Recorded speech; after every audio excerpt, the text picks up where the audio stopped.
Welcome to Texas Truck Channel. I'm Craig. And I'm Brian. And behind me we've got the all-new Raptor. And we brought some backup.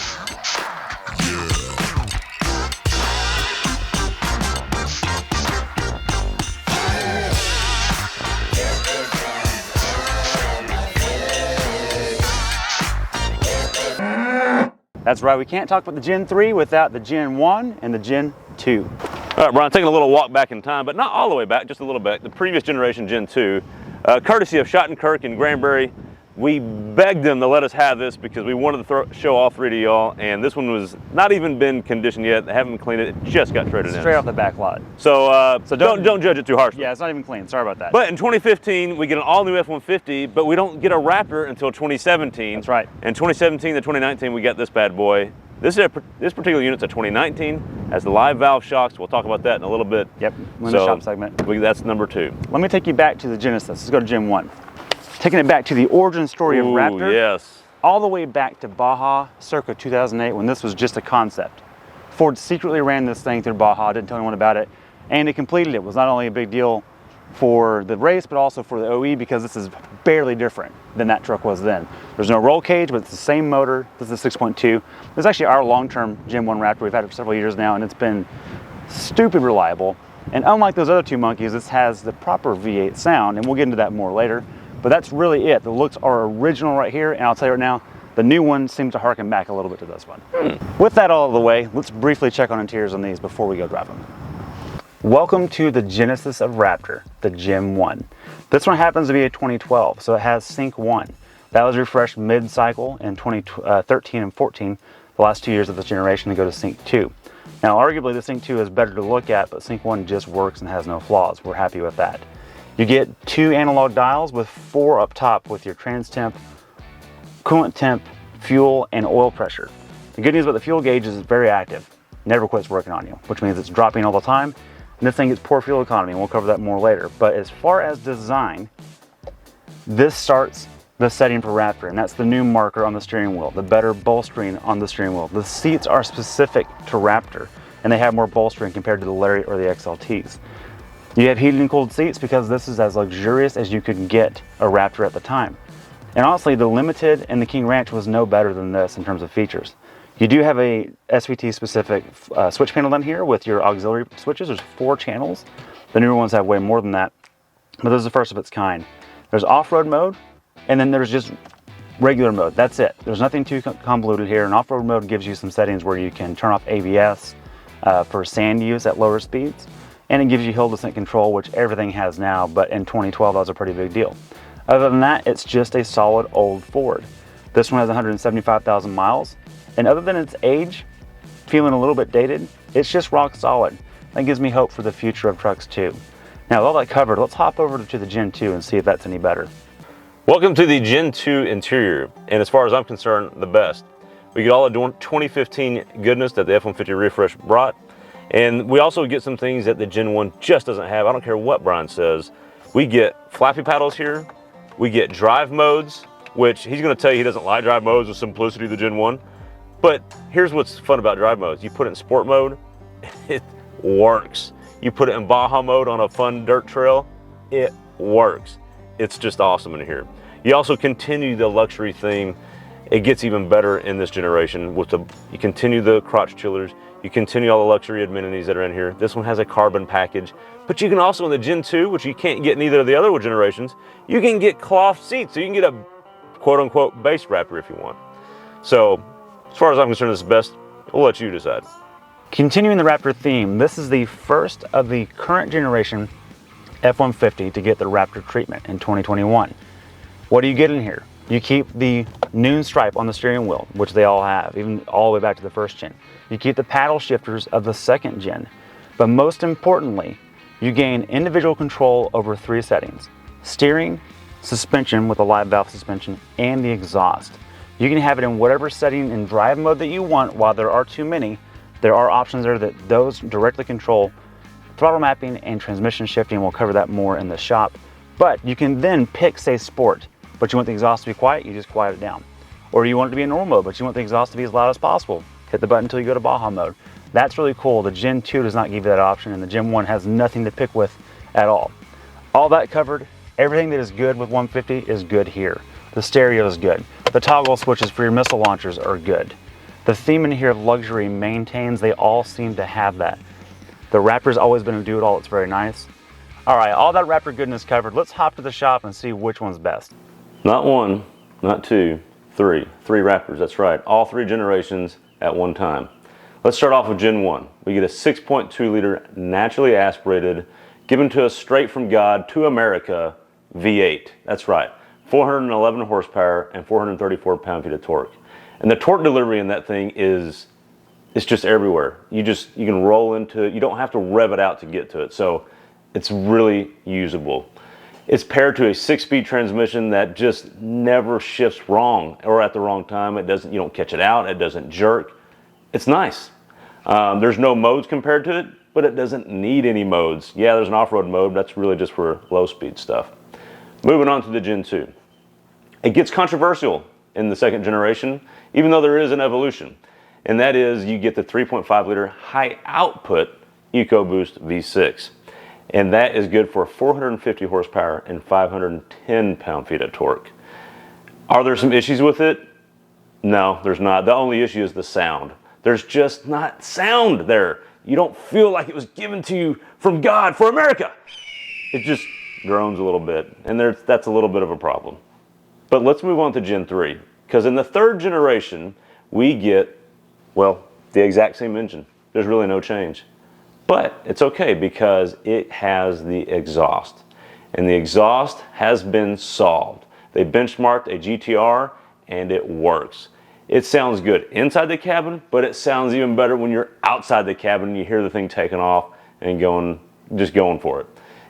That problem fixes everything. To me, that's the best blend of both worlds. You do get a complete evolution from the 6.2 to this third generation.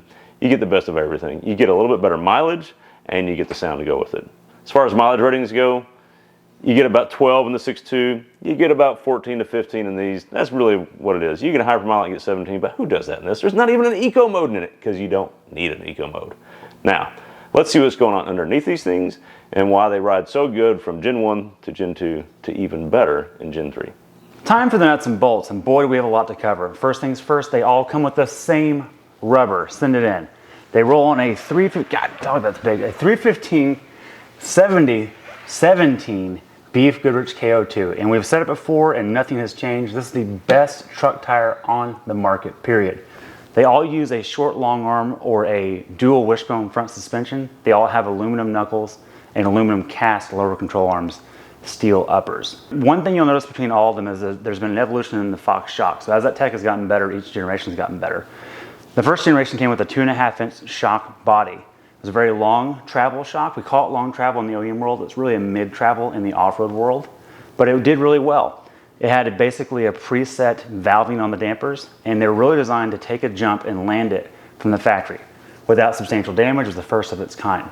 The trade-off was at lower speeds, you felt a lot of things and didn't ride quite so well. So you kind of needed a lot of speed for it to become brilliant. Going on the Gen 2, there's a few things that are exactly the same. The sway bar is still mounted in the back.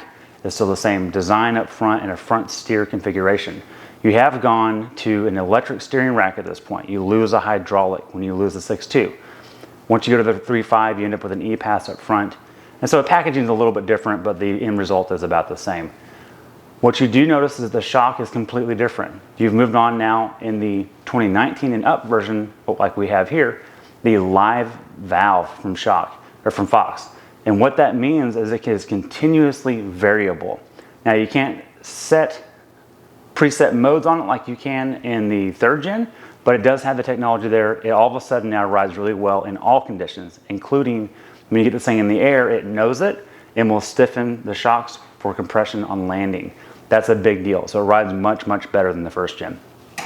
Carrying on to the third gen, same idea. You've gone to a 3.1-inch shock body. The piston is an 0.875 shaft on it. Now, if you go for the 37-inch tire package, it goes up to a 1-inch diameter shaft. That's a big deal, and that's for durability with the leverage that those tires provide. All right, carrying on to the rear, this is the biggest difference between the three generations happens here. But let's start with the first gen. The first gen has 3 leaf packs. That's it.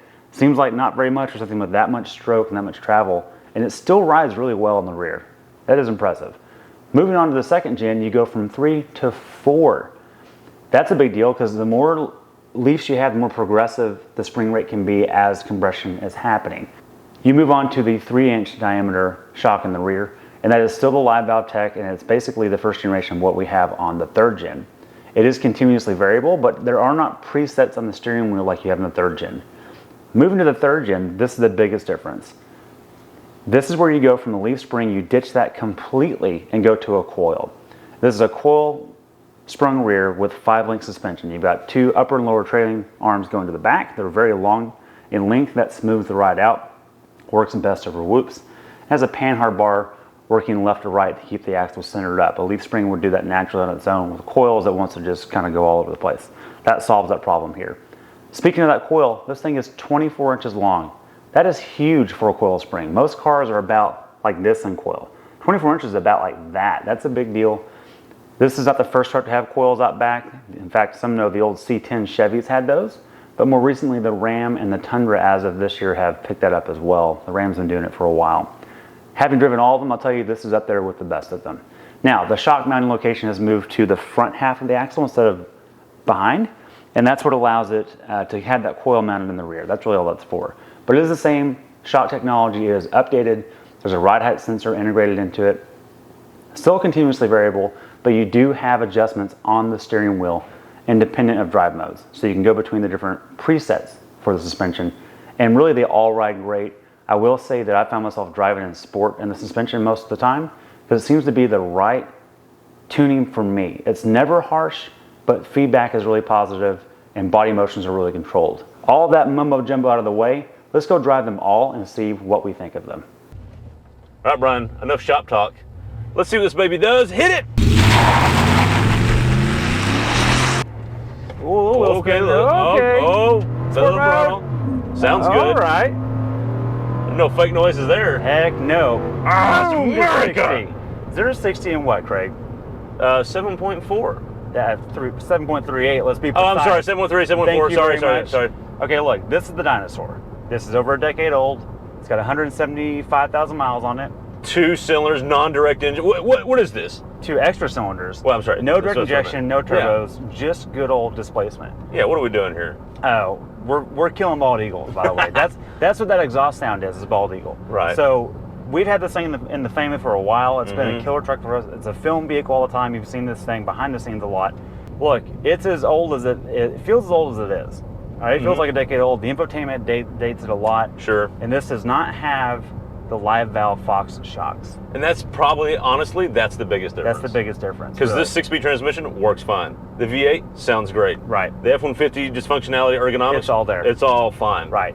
The biggest thing is the live valve shocks. And what we found with this, or the life of it, is that over 60 on a dirt road, it's really in its element. It gets up on a plane and the suspension starts doing this, and it gets on a cloud. And I'm glad you mentioned it because that's actually a big deal. It's a huge deal. The non-live valve shocks that are in this Raptor, you have to get up to speed off-road, and it's because that's what this was originally designed for. Exactly. It was designed for Baja, which is off-road dirt roads at speed. Right, and if you had this with, if you had an FX4 instead, which we've owned those in the past, or an XLT or something like that, it rides way better at everyday speeds. Right. But when you get it up to speed, the shocks give up on those, they can't handle it. and this comes alive. Now the difference is too is this is really wide, like all the other Raptors, hard to park, but the stability is there. So at that speed, that width gives you a lot of stability.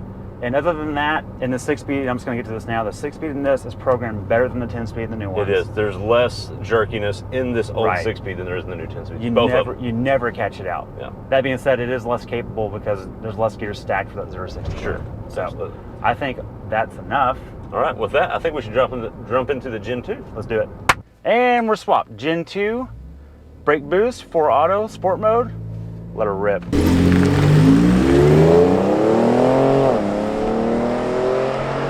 Whoa! Okay. All right. Augmented 40, sound. 50, fake good sound, 60.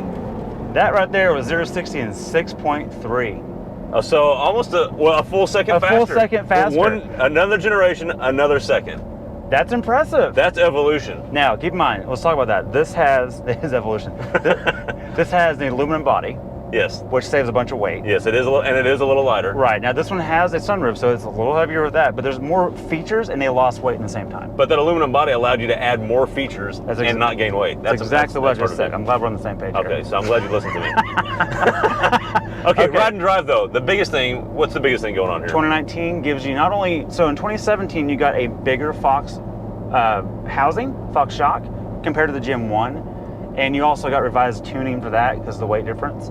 This is the live valve of that shock, which means it's adjustable on the fly. And this thing is checking all kinds of suspension geometry 500 times a second. Right, and it pays off, honestly. And there's some other things too. We get flappy paddles, we talked about Right, the you already. get the 10-speed. All of the mode selection in this, that's different, that's new. For this generation, yeah. For this generation. For 17. But that's the biggest thing. The biggest thing is those live valve shocks. The ride is completely different. Right. This has aftermarket Toyo mud trains, and you can hear them probably. They're pretty noisy. Yeah. They're heavy, and this thing still rides substantially better than the Gen 1. And these are not rebuilt. 104,000 miles. They feel great. They really do, actually. Right. I was really surprised when we picked this up because Shot and Curry hadn't had a chance to prep this yet and clean it up. They warned us that it literally was just traded in. They didn't have a chance to touch it. And we thought, well, this truck's going to be worn out, and it's not. So I like it a lot more than I probably should. Yeah. Our Gen 1 rides really rough at low speed, really great at high speed. This rides great everywhere, and with the modes, you can calibrate those shocks to what they need to be doing. Exactly. Now, we still have leaf springs here, but I don't find that impacting the ride in a bad way in this particular it rides generation. fine. We're going to jump to Gen 3 here in a minute, and we'll find out what that does. In fact, is it time for that? All right, time for Gen 3. Gen 3, let's see what's gotten better. There's a lot more modes. We're in sport mode, 4 auto, traction off, and Baja mode with the exhaust. That's probably the most important thing. That's the most important thing. If we're not faster, we're going to sound faster. That's for dang sure. Okay, let's hit it.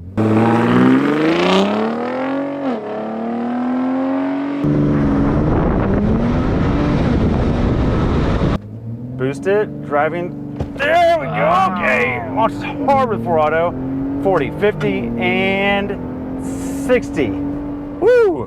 Man. 5.3 to 60. So, okay, make sure I understand this. First generation, the second generation, we gained a full second. Second generation, the third generation, we gained more than a full second. More than a full second. So that's evolution at its finest, I guess. I guess Ford's doing something right because this is the same power as the Gen 2 on paper. But wait. All the naysayers say, I want the V8, 2 extra cylinders, the sound. Right. Yeah. Do you still want it? Look, I do over the Gen 2, I think. Not in this. And it's mainly because the exhaust, and it's a freestanding thing. And by the way, it's a little droney. I'm going to put it into quiet mode. Oh, can't hear it. What exhaust? Yeah, exactly. And that right there is for ride and drive, the most important thing to me. Yes. Is that all these modes great. The old one had modes too. These modes are almost cumbersome to navigate. They are. But with these 3 buttons for steering, suspension, and exhaust, you can just quickly configure it to however you want. Right. And so the suspension you can configure, same setup though of the live valve. Correct. So it has the same live valve as the 2019, but this is the latest version of it. So it's computed a little bit differently, it's calculated differently, and it reacts a little bit faster. And then suspension setup, we got something magical going on in the back. We talked about in the shop, but how does that affect the on-road? Okay, so the coil spring in the rear, so it's a 5-link with the trailing arm and all that good stuff. It rides great. Yeah. But I'm not going to say that it rides day and night better than the Gen 2 on the road. And I'm glad you mentioned that. Right. We're not taking this off on some Baja trail. We haven't had a chance to do that. But for everyday driving, I would say I was kind of surprised to not feel a huge difference between the Gen 2 and the Gen 3 as far as the ride and drive goes. That's exactly it. I thought it would be a little better, or a lot better, and it's really a little better. Right. To me, the bigger change, the bigger thing between the Gen 2 and the Gen 3, the biggest thing that adds to the experience of driving it every day is the exhaust. I completely agree. And what they've done with that, we've already covered in the shop, it works here. Yeah. It all of a sudden, if those in the Raptor community have been complaining for years about the Gen 2 going, oh, it sounds like a Bumblebee, or whatever. Sure. Even though we know it's faster and more fuel efficient. Yeah. I'm not getting that reaction with this. No. Because they've benchmarked it off the GTR, and it is obvious they did, and it worked. Yeah. I love it. It sounds great. It actually paid off. Totally. Sometimes the theories behind it are nice, but then they don't pay off in the real world. It pays off in the real world here, and that's awesome. Yeah, because when the Gen 2 came out, the talk was, we made it sound good for a V6. Yeah. They actually did on this. They actually did here. It worked. And look, I've had the VQ Nissan guys waving at me too. Right. They're confused if it's them or me. So. Right. All right, hill test? Absolutely all three. Let's go. Let's go. All right, guys, as you can see, we've got Gen 1, Gen 2, and Gen 3. It's time for the hill test, Craig. Yes. And I think it's best if we run them all back to back. Yep. In order, 1, 2, 3. Yep. And in terms of tech, Gen 1 has off-road mode. Off-road mode and 4-wheel drive. And locking diffs out back, just like they all do. They all have that. They all have rear lockers. They all have 35-inch tires. Yes. This one has a mud terrain, but it'll work just the same here for what we're doing. Yep. And that's really it. And honestly, our experience with this particular obstacle is that enough ground clearance and enough tire, and you can really do it in 2-wheel drive. But for the sake of not breaking windshields out, we're going to do it in 4-wheel drive here, so we don't scatter blast each other. Good idea. And then when it's all said and done, someone has requested a trail control hill climb example. Which only the Gen 2 and the Gen 3 have. Exactly. So we'll do that in the Gen 3. If you want to see these go up in 1-wheel drive, what we mean is unlocked rear diff and 2-wheel drive. Check out our previous trimmer review. It's a 33-inch tire with enough ground clearance. It pulled it off just like these will. We're not going to film the same thing again. Right. So with that, let's go up. Let's go.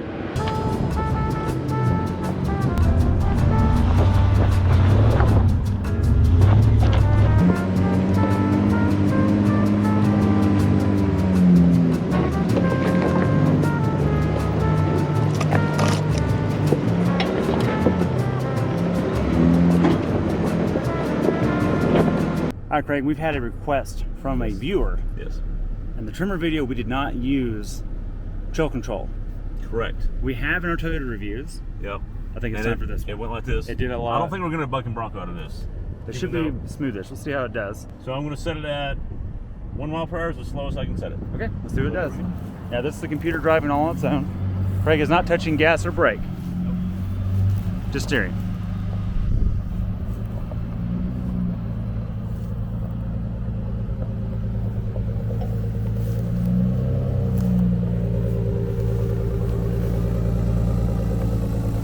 Again, no gas or brake.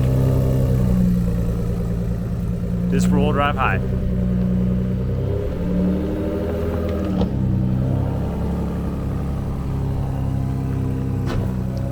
There's that trailer arm scrape.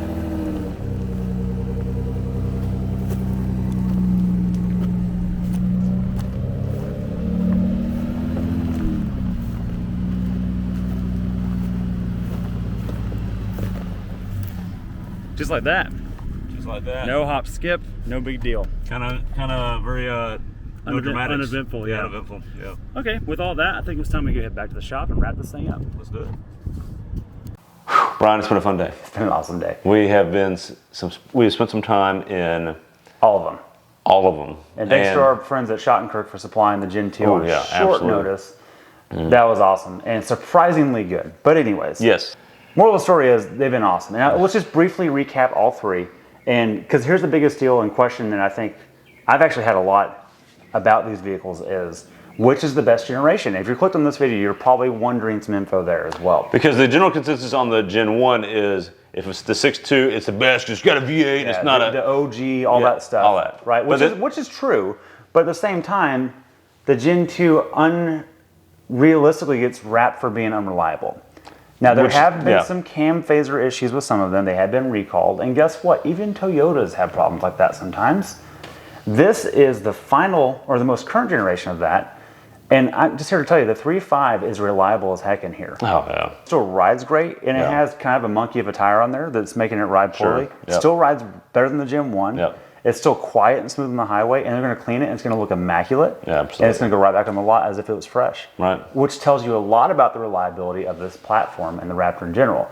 Now, here's the spread. Gen 1, 25 to 30 grand and up from there, depending on mileage. Gen 2, about 50, give or take. And we're rounding a lot here because mileage and everything else. Markets, right. Current gen that we're in right now, 70 and up. Yep. Okay? So there's about a 20 grand spread between each. Which one would you get for you? Ooh, man, that is a tricky question. I am going to say the Gen 2. And here's why.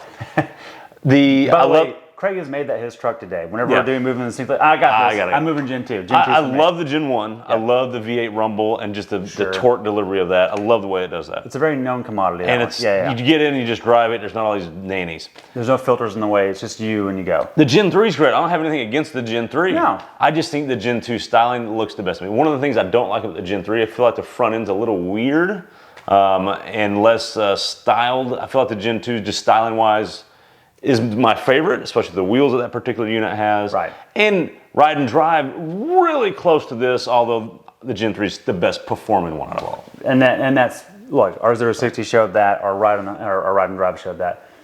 I'm with you on that in terms of styling. The Gen 2 is the sharpest looking. The Gen 3 is almost trying to look like the Gen 1 a little bit. It's like the fusion of the two. It is, yeah. Which I admire, but, and I don't mind it. But I do think that the Gen 2 is a little bit prettier, a little more edgy, and a little more like a transformer. I usually think of that in a negative way, but it fits the truck. But man, I gotta say, the more I drive the Gen 3, the more I'm impressed with just how refined it is. And this is a good test today. We haven't gone off our memory. We've gone off same day driving all three. Man, have they come a long way. And you made a point earlier about the Porsche 911 effect. That's happening here. Exactly. They've kept the same fundamental truck. And fundamentally, they're all the same. They'll all go up the hill the same, and they'll all go 0-60 in a reasonable time, and blah, blah, blah. It has gotten better every time. Just a little bit better, a little bit. But not wildly different each time. They've never lost the first customer. Right. That's a big deal. And with that, let us know what you have or what you're looking for. If you have any questions, let us know. We'll be sure to answer those in the comments below. Hope you've enjoyed this long form video. We don't do many of these, but we love making them, even though they take a lot of time and a lot of energy. We thank you for watching. Thanks for watching. See you. Have a good one. All right, Phil, this one's for you. You keep asking for the old Truly to get it done. Let's see what she does. One-wheel drive.